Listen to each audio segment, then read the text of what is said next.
This is the Norris Group's Real Estate Investor Radio Show, the award-winning show dedicated to thought leaders shaping the real estate industry and local experts revealing their insider tips to succeed in an ever-changing real estate market. Hosted by author, investor, and hard money lender, Bruce Norris.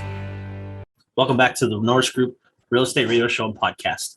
Our special guest this week again is Buddy Rushing, real estate investor and mentor. Enjoy the show. And as a matter of fact, that's one of the things I wanted to ask you because, you know, Twentynine Palms would have been the epicenter of damage to price in 2009. So you buy this thing in euphoric, like right at the end of euphoria, and then it had to be at least worth less than half in a very short period of time. But yet you didn't walk away. Why was that? Yeah, so that's a great question. I did buy it. Right. If you look at, so the address is 72285 Sun Valley Drive. That's the house that I bought. I bought it as a primary home to live in it. And I don't know if you can go back this far on Zillow and look now because it's been over 10 years. But like, if you were able to see it, you would see a massive increase in price and then a tiny little dip down and then a purchase. And then the bottom drops out. That purchase was me. And I bought it unrenovated. And I told the real estate agent, this old crusty guy sitting behind a desk, I was like, hey, is it a good time to buy real estate? And he goes, July 2007, it's a fantastic time to buy real estate. And I said, well, give me the biggest piece of crap unrenovated house you can find because I'm going to renovate it and then I'm going to sell it and make a lot of money. He goes, sounds good. So we got this old piece of crap house and the 2-bedroom, 2-bath house. And anyway, I did. I off of Home Depot and YouTube, we renovated everything inside and out. Everything except the gas and the electric. I didn't trust myself with those, but we redid Kimberly, like with her hair up in a bun in July, August, Twentynine Palms with a nail gun on top of the roof. Boom, boom, boom, boom. All the neighbors outside like, what are they doing? So we renovated the entire thing inside and out. And yeah, I bought it for $152 and put all of my money into it. Every penny, $30,000, every penny that we had saved up from Afghanistan. And after renovation, I had it appraised and it appraised for $70,000. So it lost over half of its value renovated. Right. And it wasn't even finished yet. I had it appraised toward the end of 2008. So it was still going to keep going down. And it's a great question. I would have been fully justified in saying real estate sucks and I'm never doing this again and everything. But I have to say, I think the numbers have always excited me, just numbers in general. And my son's the same way. Like he would rather do numbers than talk to you. But numbers have always excited me. And I looked at it and I said, man, every house in this town is half off or worth half of what it was. But the rent income, because the wars in Afghanistan and Iraq are both raging right now. Troop strength has increased from 150,000 to 200,000 in the Marine Corps, which means that, and they're also paying huge hefty bonuses. So money is flooding into the military, which affects BAH, which is the housing allowance that you get. Well, in a military town like Twentynine Palms, the rent is correlated really, really strongly with housing allowance. So as housing allowance went up, rent goes up. So now you've got these houses that are worth 50, maybe 40% of what they were, but the rent has gone up from what it was 2 years prior. Right. So I'm like, I can now buy a house for $60,000 and it's renting for $1,000 a month. And you know how unusual that journey is when you're in the middle of upside down. I'm trying to do this because I want you to, like, if you heard this story from somebody else said, you know what, I was upside down and I took this path instead of the other one. That's the guy you'd hire. Right? Yeah. That's a lot of character. Yeah. Or something. Well, yeah, but I think you know that about yourself, but as an outsider, when I hear something like that, I'm very attracted to that. Yeah. It's like, okay, when it hits the fan, this guy shows up and even thinks outside the box and makes it a win. Wow. Yeah. I agree with you too. And I'm in the process of trying to, bring people on board to White Feather so we can kind of, so I can stop doing all the work myself, me and one other guy. But that's what we look for as well. To your point, that is what, I told the guys, and I've interviewed a bunch and none of them have worked out so far, but like, I've interviewed a bunch, and I'm like, you don't have to be, honestly, even that smart. You definitely don't have to have that much experience, right? No. You have to be able to figure things out. You have to be extremely loyal, and you have to be the kind of person that ultimately, no matter what happens, we're going to accomplish the mission. We just need to figure it out. Everything's figure outable, I say, right? You just have to, you just have to work together and figure it out, and not let it get you down, right? Because you're still breathing. Nobody's shooting at you. Kimberly will tell you, I say this all the time. When things are really crappy, just understand, like, bro, nobody's shooting at you. It's okay. Yeah, this is a different level. Yeah, that's interesting. When you started buying the 29 Palms, the goal was to keep them for quite a long time. Is that something that you still own, or did you exit those at some point? No, I didn't. So I did hold on to those I think we ended up buying 5 there in 29 Palms. Okay. And that, I don't know, depending on your perspective, it may sound like a lot or a small amount, but bear in mind, it was just me saving my W-2 income and using that as down payment. So like, I didn't know anything about leverage or net, any of that stuff. So I was just kind of doing it very simple. So we bought 5, and they appreciated, right? They appreciated until about 2000, I think it was 2015. So, they had all built up from 60, 70,000 to maybe 120, 130,000 each. Yeah. And so, for me, that was all of my net worth. That was a lot of equity. And so we decided that actually what triggered it was, you got to keep plugged into the city and make sure you know what's going on. Yucca Valley, which was where one of the houses that I had bought, they were doing a sewage program, right? They were on septic. And so they were putting a new sewage plant in. And whenever they do a sewage, they levy taxes on homeowners. Right. And so they were looking at levying a tax that would essentially knock out my cash flow, right?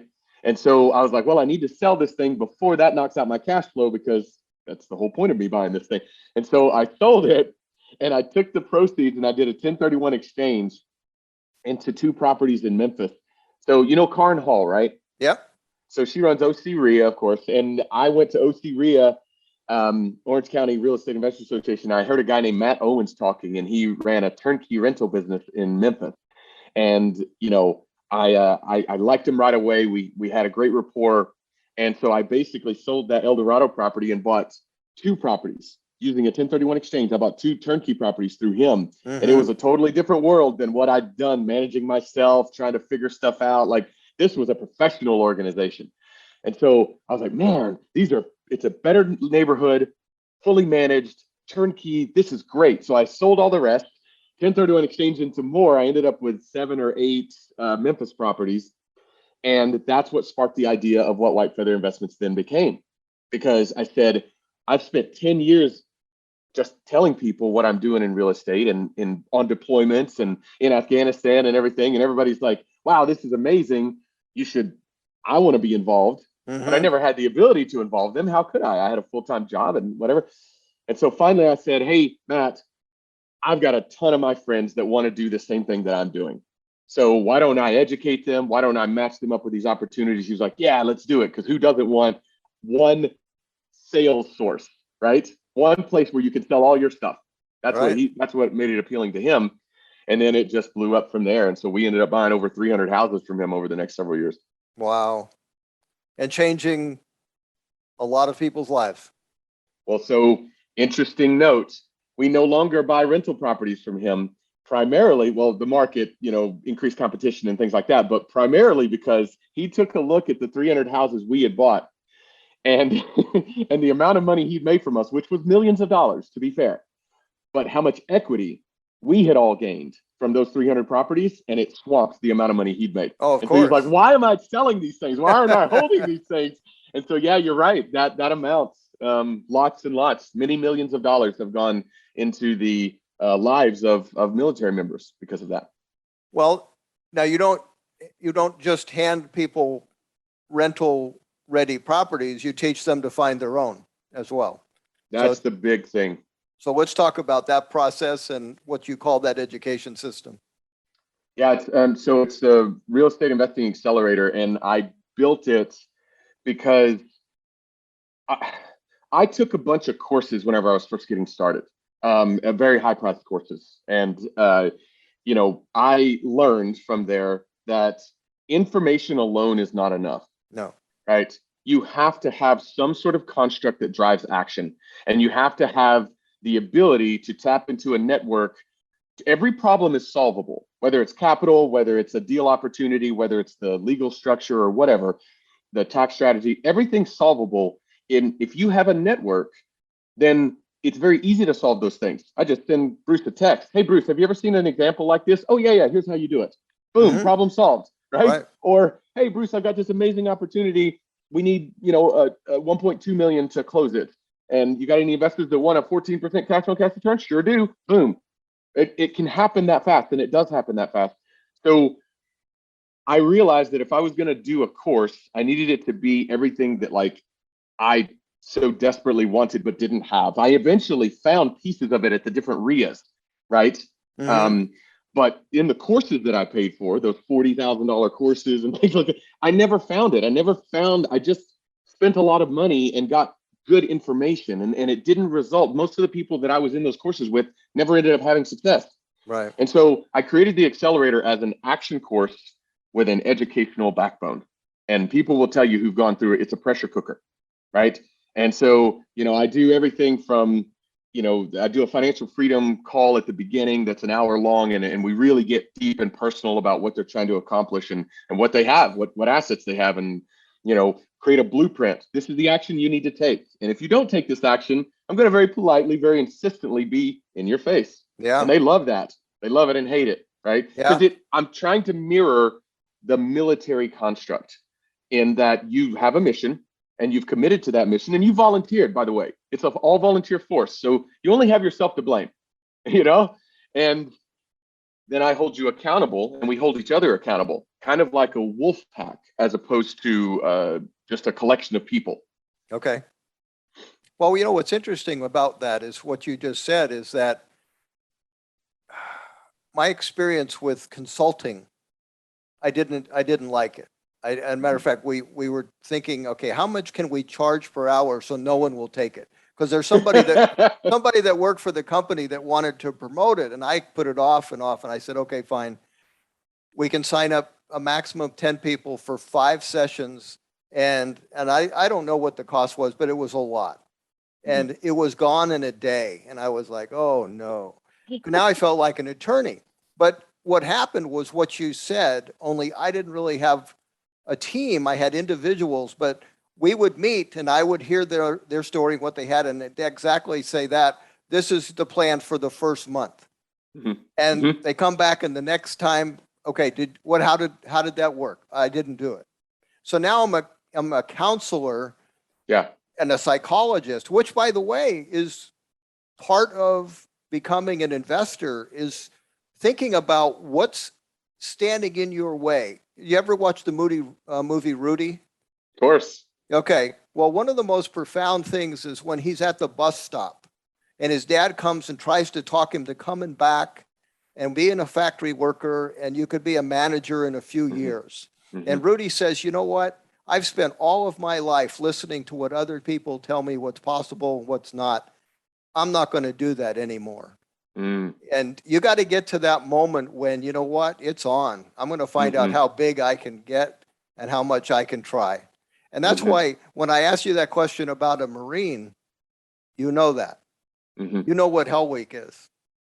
And so of all the things, you know that person survived the unsurvivable. Yeah, and it does change you, I mean, there are I think it's perspective that I've taken more than anything else. And again, there's a lot of negative that comes with going through the fire, right? And we don't have to spend too much time on it, but one of the driving forces behind why I'm doing White Feather is because there is a lot of pain and destruction that military experience whenever they transition out, right? Yeah. I don't have to tell you. I mean, everybody kind of knows that the veteran homeless population is massive, and that the drug abuse problem and that the alcohol abuse problem is insane, and suicide, right? So there's a lot of dark parts of people trying to deal with that loss of camaraderie, that loss of purpose, the loss of, that sense of structure and everything like that. When you lose all of that in a knee-jerk moment, but you still have the scars, the emotional and the physical scars from really an intense situation, it's very difficult to deal with it. And it's much easier to just escape it in the form of some, chemical or the most extreme of circumstances, of course, is whenever they commit suicide. And so one of the driving forces, I tell everybody, financial freedom is freedom from and freedom to. It's freedom to do all the things that you see on the infomercials, the great life, the great, whatever, time freedom and all that. That's fine, right? And that's wonderful, and we'll focus on that. But it's also freedom from that life where when your car breaks down, it ruins your whole week. Right. Or when you get a toothache, you wait and hope it goes away because you can't afford the copay, right? It's that freedom from feeling lost, that you were at one time, that spit and polish Marine in service of your nation, and you were on top of the world. And now all you have is the memory, and you're not even allowed on base anymore, right? And even if you go on base, it's not like that's a part of you anymore. You're not doing that anymore. Now you're a plumber, or now you're whatever, and you have a 22-year-old boss who's never done anything in his life that's running you down because you were late. Right. And these are stories that I'm not telling the names, but I'm pulling these stories from actual Marines that have served under me. Right. And so giving them a home within White Feather, giving them a sense of purpose and of accountability, kicking their butt a little bit, right? And helping them create the value that that they have inside them, both in the form of financial freedom as well as value and impact to others. And it's the easiest thing in the world when you have a military or White Feather person who has had a successful engagement and they bought a rental property in Vista, for instance, and they turn it into a short-term rental and they're killing it, like a friend of mine, Rick. I can text him at any time. He will never say no when I ask him to help someone. No matter what, he will never, ever say no. He will immediately drop what he's doing and go try to provide as much value as possible. And everybody's like that. Very cool. Very, very cool. There was one story that I wanted to ask you about. There was a Jared and Carly Ann. Mm-hmm. And you Carly mentioned, DaCosta. Mm-hmm. Yeah, and you mentioned that you tried to discourage them from coming to the training. I did. Now, why was that? And then tell us the outcome of them forcing their way in. Yeah, the accelerator is an interesting thing, and people who are listening to this might ask themselves why they've never heard of it. And there's a very good reason why you've never heard of it. Is because we don't advertise for it. And we believe that in order for people to have massive success, and there's only been about 230 people that have graduated from the accelerator in 4 years, which is about 30-ish every 6 months, which is not a lot. And they have had a gargantuan, over $500 million of real estate acquired, right? Just those people. Right. And they were not investors before they came in. That's very cool. Yeah. So it's an outsized result, but the reason there's an outsized result is because we make sure two things. One is that you're a good fit for the course, right? If you're in it just to get rich and make it rain at the club, this ain't for you, right? If you're in it to get rich in a year, this ain't for you, right? If you're in it for, the long-term sort of base hit, build generational wealth and create a massive impact in your community, okay, now we can talk, right?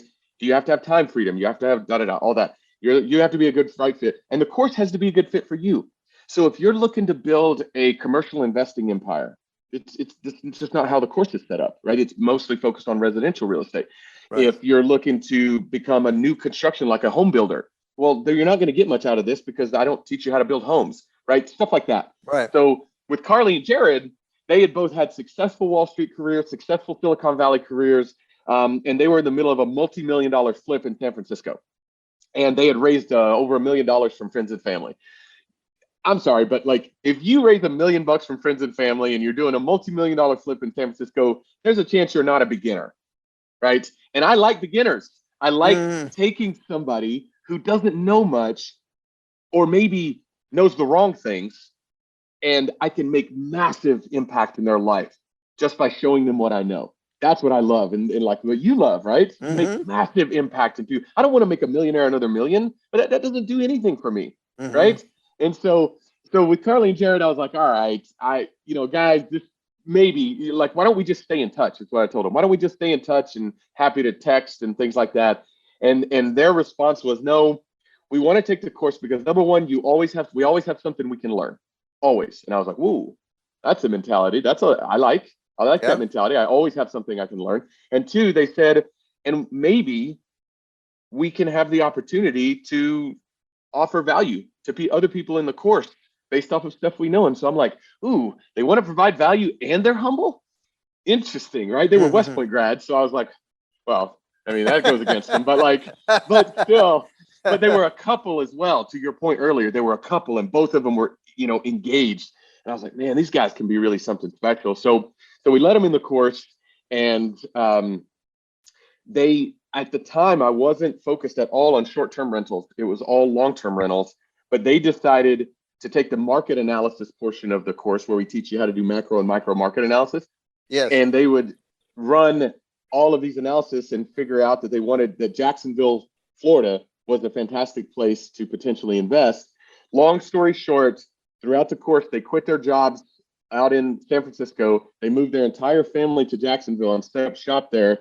And as of this recording, we've purchased together about 120 units, somewhere around $70 million worth of real estate. And done more importantly, though, than that is we syndicated most of it for white feather investors. Yeah. So like fantastic. The vast majority of the money comes from other white feather investors. So think about this. If my goal really is to help military create financial freedom, Carly and Jared are getting closer. Well, they're already financially free, but at the time they weren't. They were just embarking on it. So every deal that we do with them helps get them closer to financial freedom by creating an opportunity that helps other white feather people get closer to financial freedom. Right? Great system. Yeah. So anyway, they're now like the hottest thing around, hottest thing since sliced bread. We love Carly and Jared, and thank God I let them in the accelerator, That's a great story. When I believe in matches, like what you just did is you were trying to see if this was going to be a fit. So, when you went to the Florida boot camp, you had an interview. The purpose of that interview was for me to find out if you should go or not. That's right. So every time we have boot camps, we tell people this isn't going to work for it's not a good fit. Yeah. And they're surprised. It's like, and I just know. I thought you were trying to just sell me houses. Yeah, no. No. No, I'm trying to make sure you have a good fit. And some of it comes down to personality. Like I have to oversee everything I do. Well, you're going to own something in Florida, you live in California. How's that going to work? You're going to drive yourself nuts. You can't go back there and fix the toilet, so this isn't a good match for you. Well, I think, buddy, I think you should be very proud of the direction you're headed and who you're helping. That's a big deal. Well, thank you. I appreciate that. And coming from you, I very much appreciate it. Well, I've enjoyed our interview. I'm glad we got to meet, and I'm sure we will continue to be talking and doing some stuff together. Yes, sir. Absolutely. Anything that I can possibly do for you or your whole group, just please. I'm more than happy to. The answer is always yes. All right, buddy. Thank you. For more information on hard money loans and upcoming events with the Norris Group, check out thenorrisgroup.com. For information on passive investing with trust deeds, visit tngtrustdeeds.com. The Norris Group originates and services loans in California and Florida under California DRE License 012-19911, Florida Mortgage Lender License 1577, and NMLS License 1623669. For more information on hard money lending, go to thenorrisgroup.com and click the Hard Money tab.